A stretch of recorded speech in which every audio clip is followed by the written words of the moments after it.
En televisión, pocas cosas resultan tan satisfactorias como ver a alguien llenar varios carritos de supermercado y pagar apenas unos centavos. Una especie de sueño americano pero en versión cupón. Con esta premisa nació Extreme Couponing, o como se conoció en español, Cupón Manía, un programa de TLC que entre 2010 y 2012 se convirtió en un éxito rotundo. Mostraba a compradores que con una organización casi militar y montones de recortes de papel, lograban salir del supermercado con cientos o incluso miles de dólares en productos, pagando prácticamente nada. El mensaje de la serie era que si tenías paciencia, disciplina y una buena carpeta de cupones, podías alimentar a tu familia por meses con el presupuesto de una sola comida rápida, y en medio de una recesión económica, millones lo creyeron posible. Sin embargo, paulatinamente muchas dudas comenzaron a surgir en torno a la autenticidad del show. ¿Era realmente ahorro o simplemente una nueva forma de consumo obsesivo? ¿Y cuánto de lo que veíamos era verdad? Hoy vamos a explorar el fenómeno de cupón manía. Indagaremos en cómo surgió, qué lo llevó a la cima y las inevitables controversias que acumuló con el pasar de los años. Sin más que agregar, comencemos. La fiebre del cupón. ¿Cómo comenzó todo? Antes de convertirse en un fenómeno de televisión, el uso de cupones era una práctica muy común en los Estados Unidos. Desde principios del siglo XX, las empresas los usaban como estrategia para atraer clientes o promocionar nuevos productos. Pero fue durante la década de los 70s y 80s cuando el couponing se convirtió en una verdadera subcultura doméstica. En los periódicos dominicales era común ver familias recortando cupones como parte de la rutina, una tradición que en los años 2000 dio un salto digital con la llegada de las páginas de descuentos y los primeros foros en línea. En 2008, con la crisis económica golpeando duramente a millones de familias estadounidenses, ahorrar dejó de ser un pasatiempo y se transformó en una auténtica necesidad. Esta situación fue el momento perfecto para que TLC lanzara una propuesta que mezclara economía doméstica con entretenimiento, un reality donde las personas demostraban su habilidad para convertir escasos centavos en grandes compras. El primer episodio piloto de Extreme Couponing se estrenó en diciembre del 2010.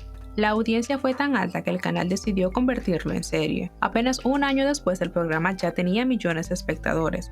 El formato enganchó a la audiencia. Cada episodio mostraba a varios cupón maníacos preparándose para una compra masiva. Clasificaban, recortaban y organizaban miles de cupones antes de dirigirse al supermercado, donde aplicaban descuentos sobre descuentos hasta reducir su cuenta final a casi nada. El momento estelar llegaba en la caja, en el instante en que el total bajaba de cientos de dólares a apenas unos pocos centavos. Muchas personas vieron en Cupón Manía una esperanza de sobrevivir en tiempos verdaderamente difíciles, pero ojos más críticos sugirieron que lo que el programa mostraba quizás iba mucho más allá del simple ahorro.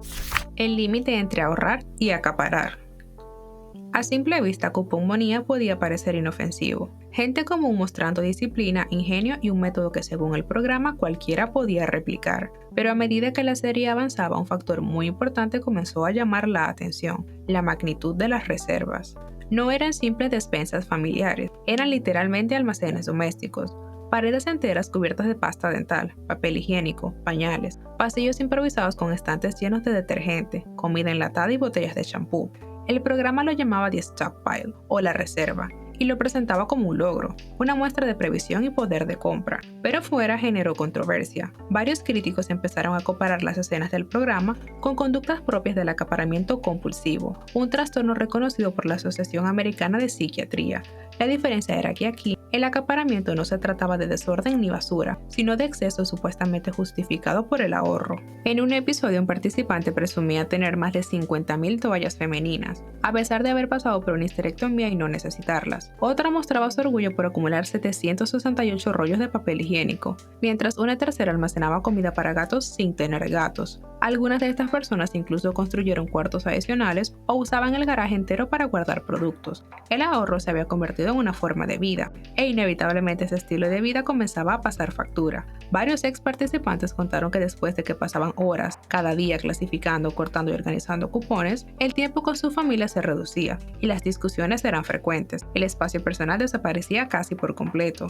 Aunque TLC mostraba todo esto con un tono positivo, especialistas en consumo y psicología expresaron preocupación. El programa convirtió la acumulación en una forma de recompensa social. Cuanto más compraban, más admiración recibían del público. Pero esa lógica tenía un costo. En varios episodios los protagonistas vaciaban estantes enteros llenos de productos esenciales, dejando a otros clientes sin posibilidad de comprarlos. Todo para aprovechar cupones que muchas veces ni siquiera correspondían a sus necesidades reales. Había un lema implícito: no lo necesito, pero es gratis. Y esa mentalidad repetida en cada uno de los episodios terminó alimentando una cultura de consumo contradictoria. ¿Truco de ahorro o trampa? Está más que claro que en televisión nada se deja al azar, y Coupon Manía no fue la excepción. A medida que la popularidad del programa crecía, también lo hacían las sospechas. ¿Realmente esas compras eran posibles en la vida real o había algo más detrás de cámaras? Con el tiempo, miembros de la comunidad real de cuponeros comenzaron a denunciar inconsistencias. Las matemáticas no cuadraban, las políticas de las tiendas parecían ignorarse, los descuentos lucían demasiado buenos para ser verdad, y no estaban equivocados. Varias cadenas de supermercados aclararon más tarde que las transacciones que aparecían en televisión no representaban sus políticas reales de cupones, lo que los llevó a endurecer sus reglas. En muchos episodios los participantes realizaban prácticas prohibidas en casi cualquier establecimiento, como el uso de cupones duplicados, cupones apilados que se conoce como stacking, o incluso cupones expirados. Estas combinaciones permitían obtener grandes descuentos, pero no eran legales ni válidas según las reglas del comercio minorista estadounidense. Algunos expertos en monitorear fraudes con cupones llegaron a señalar públicamente que el programa promovía técnicas engañosas y contribuía a la normalización del fraude. Incluso advirtieron a los consumidores sobre los riesgos de aplicar lo que veían en televisión. Aún así, lo más revelador no vino de los expertos, sino de los propios participantes. Varios admitieron después en entrevistas con medios como Today y The Atlantic que la producción del programa hacía acuerdos previos con las tiendas. Estos acuerdos incluían modificar temporalmente las reglas de los supermercados o permitir que se procesaran transacciones irrealizables en circunstancias normales. Algunos cajeros eran especialmente entrenados para manejar estas compras, y las grabaciones llegaban a extenderse durante más de 10 horas, solo para completar una escena. También hubo episodios que levantaron sospechas de uso de cupones falsificados o alterados, especialmente cuando algunos participantes años después fueron arrestados o investigados por fraude de cupones, como el caso documentado de Johnny Schroyer, quien generó pérdidas de más de $2.5 millones a diversos establecimientos, utilizando cupones falsos. Aunque estos delitos ocurrieron fuera del programa, reforzaron la percepción de que la línea entre ahorro extremo y práctica ilegal era mucho más delgada de lo que TLC enseñaba. Así se terminó exponiendo un sistema que lamentablemente estaba manipulado, compras imposibles, descuentos irreales y una producción dispuesta a todo. El show en la realidad. TLC encontró en Coupon Manía una fórmula ganadora, personas comunes, una cuenta regresiva en la caja registradora y un resultado que desafiaba toda lógica. Los episodios seguían el mismo patrón una y otra vez: un desafío, una compra masiva y un final triunfal. Con el tiempo, varios analistas de medios comenzaron a describir el programa como una forma de reality aspiracional, un formato que no solo mostraba una práctica, sino que la exageraba hasta convertirla en una fantasía. El sociólogo Ben Packard definió este tipo de fenómeno como consumo simbólico, cuando el acto de comprar deja de ser funcional y pasa a representar un estatus, una identidad. En Coupon Manía esa identidad era la del ahorrador, alguien capaz de vencer las reglas del mercado y salir victorioso. Por desgracia, en este caso, las compras televisadas eran irrepetibles para la mayoría del público, y la práctica del cupón real estaba llena de limitaciones que la serie rara vez mostraba: restricciones por tienda, políticas que cambiaban constantemente y la imposibilidad de apilar múltiples descuentos. Al priorizar los casos más extremos, la producción terminó presentando una imagen distorsionada del ahorro, en la que se glorificaba la cantidad antes que la utilidad.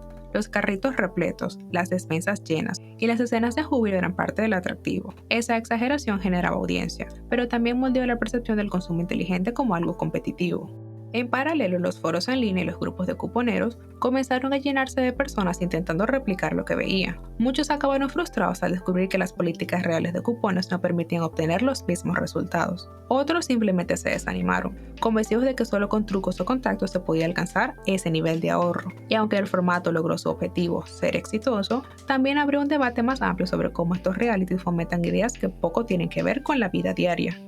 Coupon Manía nació en un momento económico complicado y ofreció una alternativa que al menos en pantalla parecía efectiva: organización, estrategia y ahorro. Durante un tiempo fue la prueba de que con esfuerzo y disciplina cualquiera podía vencer las reglas convencionales del consumo. Pero el éxito del programa también mostró los límites de esa idea. A medida que las historias se volvían más exageradas, el mensaje se distorsionó. Todo se trataba de acumular más. El ahorro ya no representaba una herramienta práctica, más bien era una demostración de habilidad, casi una competencia.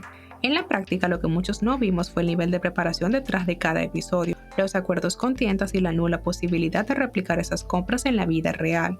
El programa simplifica un tema que en realidad es muy complejo, la relación entre consumo, necesidad y satisfacción. Al final, Coupon Manía no solo habló de cupones, habló de cómo los medios pueden alterar la percepción del valor real de las cosas. Pero si algo podemos rescatar del programa es que el ahorro no siempre se mide en dinero, sino en tiempo, en equilibrio y sobre todo en propósito. Si llegaste hasta este punto, cuéntanos tu opinión en los comentarios. Recuerda que tenemos otros videos con temas similares que podrían ser de tu interés. Y no te vayas sin antes suscribirte al canal para más contenido como este. Nos vemos en un próximo video.